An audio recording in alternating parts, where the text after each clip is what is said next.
더는 이런 취급 받으면서 못 살아요. 성공하면 그때 다시 집에 돌아오겠습니다. 라고 편지 한 장을 써놓고는 집을 나왔습니다. 집에서 나온 저는 어디가 좋을까 하고 고민을 하다가 아무런 연고가 없는 강원도를 향했습니다. 그리고 전 정말 닥치는 대로 일을 해야 했죠. 그동안 부모님 품 안이 얼마나 따뜻한 곳이었는지 느껴지기는 했지만 금이 환영을 하겠다는 생각에 이를 악물었습니다. 노가다도 하고 뱃일도 하고 어느 동네에서는 밭일도 했었으니까요. 그렇게 제가 할 수 있는 모든 일을 했는데도 돈은 쉽게 모이지 않았습니다. 결국 돈이 떨어져 갈 때쯤 자원 입대를 했죠. 집에는 연락도 안 했고 부모님도 절 굳이 찾지 않으셨으니까요. 물론 전역하고 나서도 집으로 돌아가지는 않았습니다. 그리고 이번엔 충청도 지역으로 와서 떠돌이 생활을 시작했습니다. 고시원에서 머무르면서 일자리를 찾아 돌아다녔습니다. 운 좋게 뻘에서 조개나 낙지 등을 잡는 일을 하게 되었는데 초보자이다 보니 작업을 하다가 미끄러져 진흙에 빠지기도 했죠. 그런데 그 상황에서 힘을 잘못 줬는지 허리를 돌릴 수 없을 만큼 많이 아팠습니다. 제 상태를 본 작업 반장님이 병원에 가보라고 10만 원을 주셨고 전 너무 아파서 버스를 타고 병원 앞까지 갔습니다. 순간 10만 원을 병원비로 쓰기 아까워진 저는 근처 약국에서 파스를 사붙이고 고시원으로 돌아가서 쉬기로 했습니다.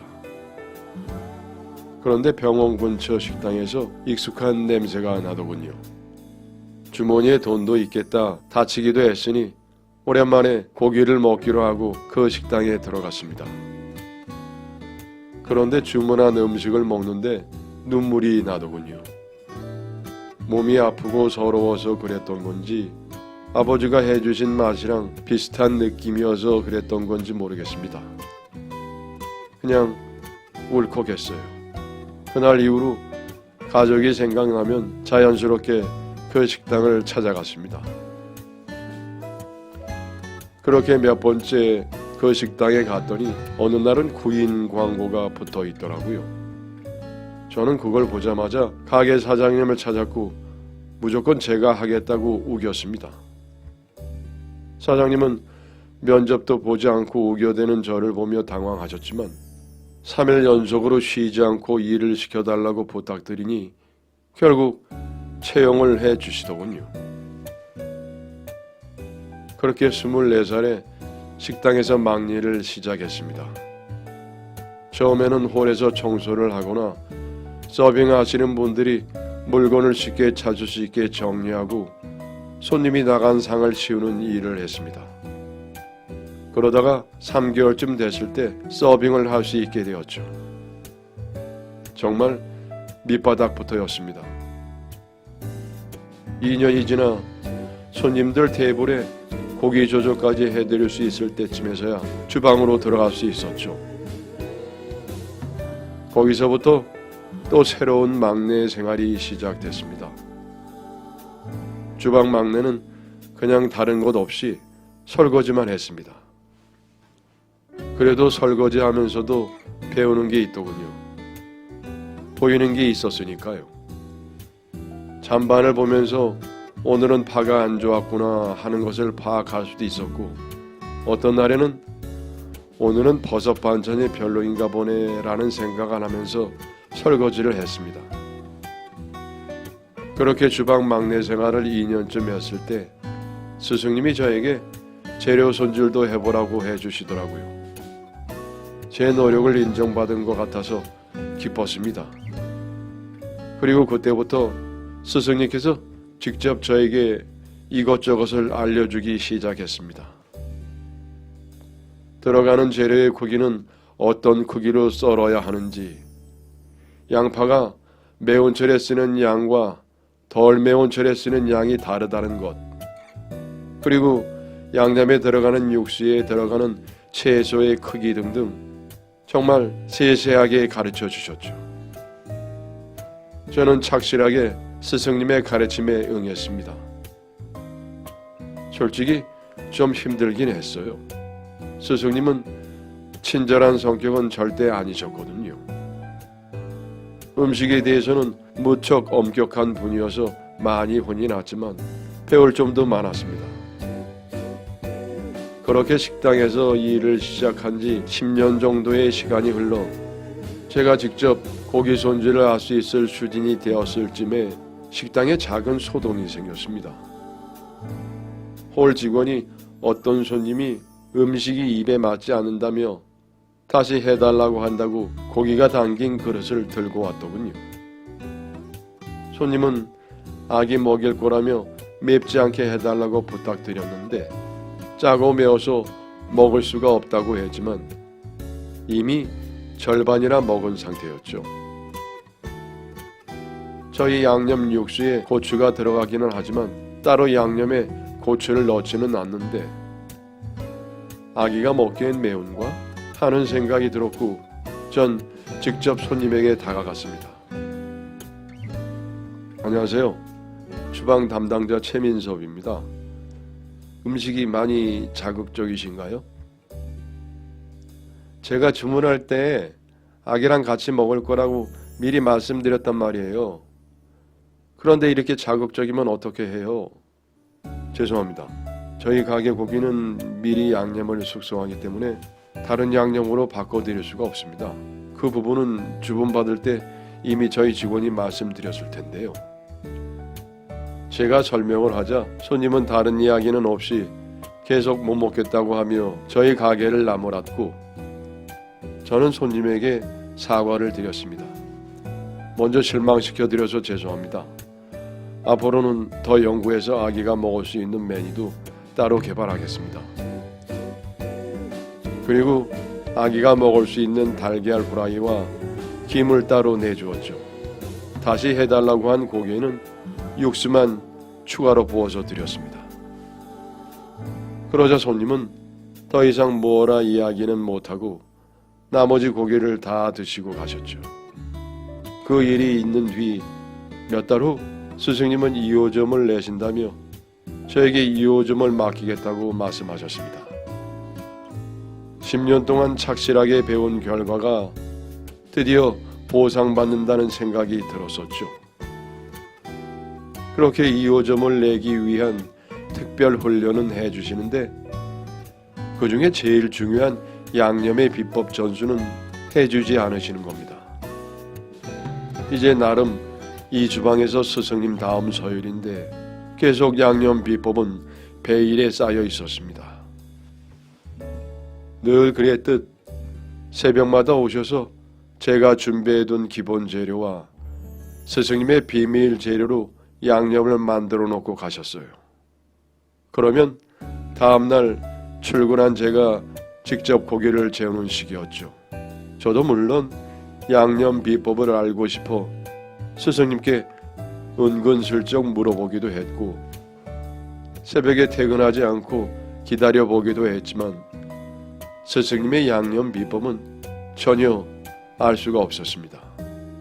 이대로 가다가는 2호점을 못하는 게 아닌가 하는 생각에 마음만 조급해져 갔죠. 그래서 저는 최후의 수단으로 스승님이 양념을 만들어 가게를 다녀가시고 난 뒤 혹시 부스럭이라도 떨어져 있는 게 없나 싶어 새벽 시간에 가게로 가봤습니다. 대부분 스승님이 양념을 만드는 시간이 00시부터 2시까지 정도였죠. 육수나 기본 재료 등은 제가 준비해 두었기 때문에 스승님이 주방에서 혼자 양념을 만드는 시간은 길지 않다는 것을 잘 알고 있었습니다. 그래서 일부러 넉넉하게 새벽 3시쯤에 가게로 갔죠. 아직까지 스승님이 주방에 계시더군요. 쫓겨날 걸 알면서도 갑자기 주방에 들어가면 작은 힌트라도 얻을 수 있지 않을까 싶어 소리를 안 내고 가게 뒷문으로 살금살금 들어갔습니다. 그런데 주방에는 스승님만 계신 게 아니더군요. 황급히 주방에서 홀로 음식이 나오는 선반 아래로 몸을 숨겼습니다. 이미 양념을 다 만든 듯한 두 사람은 재료에 대한 이야기를 나누더군요. 그 순간 혹시 저 사람에게 비법을 파는 건가? 하는 생각에 두 사람의 대화에 집중을 했습니다. 그런데 어떤 남자가 이걸 넣고 저걸 넣으라고 하며 스승님에게 가르쳐 주시더군요. 대체 누구지? 하는 생각에 고개를 살짝 들어 주방을 엿보는 순간 전 그대로 다리에 힘이 풀려 주저앉았습니다. 정말 예상치 못한 인물이 스승님에게 가르쳐주고 있었으니까요. 그 사람은 오래전 연락을 끊은 제 아버지였습니다. 그리고 두 분은 계속 이야기를 나누셨죠. 형님, 이제 민섭이에게 가게 맡기셔도 될 것 같습니다. 들어가는 재료 정리해 주는 게 역시 형님 아들답네요. 제가 교육시킨 게 10년인데 빨리 배운 편이에요. 몇 주 전에도 힘든 손님 대처하는 것도 아주 똑부러지게 잘 하더라고요. 어릴 때부터 그놈은 이쪽으로 키우면 잘 되겠다 싶었어. 근데 배울 생각 없이 놀고 먹으려고만 하니까 그게 문제였지. 자네 덕에 잘 성장했구만. 고맙네. 그 대화를 듣는데 눈물이 났고 결국 전 태어나서 처음으로 소리내서 울었습니다. 이 감정이 아버지에 대한 그리움이었는지 아니면 아버지가 날 버린 게 아니었다는 안심이었는지는 아직도 모르겠습니다. 제가 우는 소리에 두 분은 놀라서 주방에서 나오셨고 결국 저는 들키고 말았죠. 스승님은 우선 저를 일으켜 테이블에 앉혔습니다. 그리고 13년 만에 만난 아버지는 아무 말 없이 제 앞에 앉아 계셨죠. 전 스승님과 아버지에게 이 새벽에 식당에 온 이유를 설명했습니다. 혹시 양념 만드시면서 주방에 뭐라도 흘리신 게 없을까 해서 와봤습니다. 죄송합니다. 그러자 스승님은 박장대소를 하시더군요. 형님이랑 똑같네요. 형님도 예전에 우리 스승님 식당에서 그러셨잖아요. 비법 양념 만들고 난 시간에 가서 냄새라도 맡아보겠다고 새벽에 혼자 가시고 형님 아들 답네요. 알고 보니 제 스승님과 아버지는 같은 스승님 아래서 일을 배웠다고 하시더군요. 함께 일하면서 힘든 시간을 보낸 지금은 호영호재하는 사이라고 했습니다. 오랜 세월 한솥밥을 먹은 스승님과 아버지는 각자의 비법을 공유하면서 조금씩 차별화를 두고 식당을 운영하고 있었던 것이었습니다. 그래서 제 스승님의 음식에서 아버지의 맛을 느꼈던 것이었죠. 그리고 아버지가 오랜만에 저에게 말씀을 하셨습니다. 넌 어려서부터 끈기도 없고 공부에도 관심이 없었어. 날 닮아서 요리를 좋아하긴 했지만 너에게는 간절함이 없었다. 그래서 이끌어주려고 해도 이끌어줄 수 없었지. 그리고 아버지를 믿고 망나니 생활을 하는 저에게 가게를 물려주면은 얼마 못 가 가게를 다 말아먹을 것 같아서 더 모질게 대했다고 하시더군요. 사실 아버지가 저를 찾지 않은 거는 몇 년간 사회 경험을 하면서 쓰디쓴 인생 공부를 통해 정신을 차리게 한 뒤 다시 집으로 불러들이려고 하셨는데 제가 제 발로 이 식당에 들어와서 일을 하게 됐던 것이었습니다. 스승님은 어린 시절 얼굴이 남아있는 저를 알아보셨고 이름까지 똑같으니 바로 아버지께 연락하셨다네요. 스승님의 연락에 아버지는 잘 부탁한다며 특히 더 모질게 힘들게 굴리라고 하셨다더군요. 그제야 저는 아버지에게 미운 오리 새끼가 아니라 사랑받는 자식이었다는 걸 깨달았습니다. 그리고 저는 아버지의 식당을 물려받기 위해 고향으로 돌아왔죠. 동생들은 처음부터 식당에는 관심이 없었습니다. 아버지도 그걸 아시고 하고 싶은 공부하라고 지원을 해주셨던 거였죠. 아버지의 판단이 옳았습니다.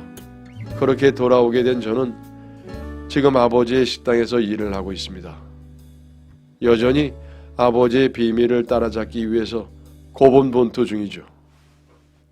그리고 이렇게 착실하게 배워나가는 것이 결국 비법을 전수받을 수 있는 가장 빠른 방법이라는 걸 이제는 믿어 의심치 않습니다.